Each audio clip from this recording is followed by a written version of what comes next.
क्या आपने कभी सोचा है कि भगवान शिव के हर नाम के पीछे एक गहरा संदेश छिपा हुआ है, जो जीवन को शांत, मजबूत और संतुलित बनाना सिखाता है? शिव के नाम केवल उच्चारण के लिए नहीं है, बल्कि हर नाम एक ऊर्जा, एक विचार और एक जीवन दृष्टि को दर्शाता है। आज हम जानेंगे शिव के 5 ऐसे नाम जिनका अर्थ समझने से मन में स्थिरता और सकारात्मकता आती है। नमस्कार दोस्तों, आप देख रहे हैं पवित्र पथ। आज के इस विशेष प्रस्तुति में हम भगवान शिव के 5 पवित्र नामों और उनके गहरे अर्थ को सरल भाषा में समझेंगे, इसलिए कि हम उनके भाव को अपने जीवन में उतार सकें। पहला है महादेव। महादेव का अर्थ है देवों के भी देव, यानी सर्वोच्च चेतना। यह नाम हमें याद दिलाता है कि असली शक्ति अहंकार में नहीं, बल्कि सरलता और करुणा में होती है। महादेव वह ऊर्जा है जो हर जीवन में समान रूप से मौजूद है, इसलिए यह नाम हमें सभी के प्रति सम्मान और संतुलित दृष्टि रखने की प्रेरणा देता है। दूसरा है नीलकंठ।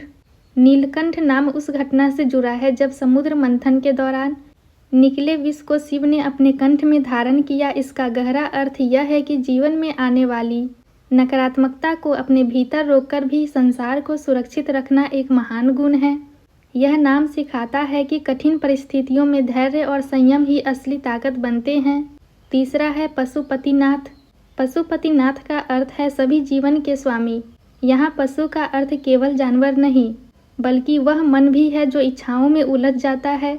यह नाम हमें अपने विचारों और भावनाओं पर नियंत्रण रखने का संदेश देता है, इसलिए कि हम अपने अंदर की अशांति को शांत कर सकें। चौथा है त्रिलोचन। त्रिलोचन यानी 3 नेत्रों वाले शिव। तीसरा नेत्र केवल शक्ति का प्रतीक नहीं है, बल्कि गहरी समझ और जागरूकता का संकेत है। यह नाम बताता है कि हमें चीज़ों को केवल बाहरी रूप से नहीं, बल्कि भीतर की सच्चाई से भी देखना चाहिए, क्योंकि असली ज्ञान वही है जो भ्रम को दूर कर दे। और पांचवा है भोलेनाथ। भोलेनाथ का अर्थ है सरल और निष्कपट स्वभाव वाले। शिव का यह नाम हमें सिखाता है कि सच्ची महानता दिखावे में नहीं, बल्कि सादगी में होती है। जब मन सरल होता है, तब जीवन में शांति और संतोष अपने आप आने लगता है।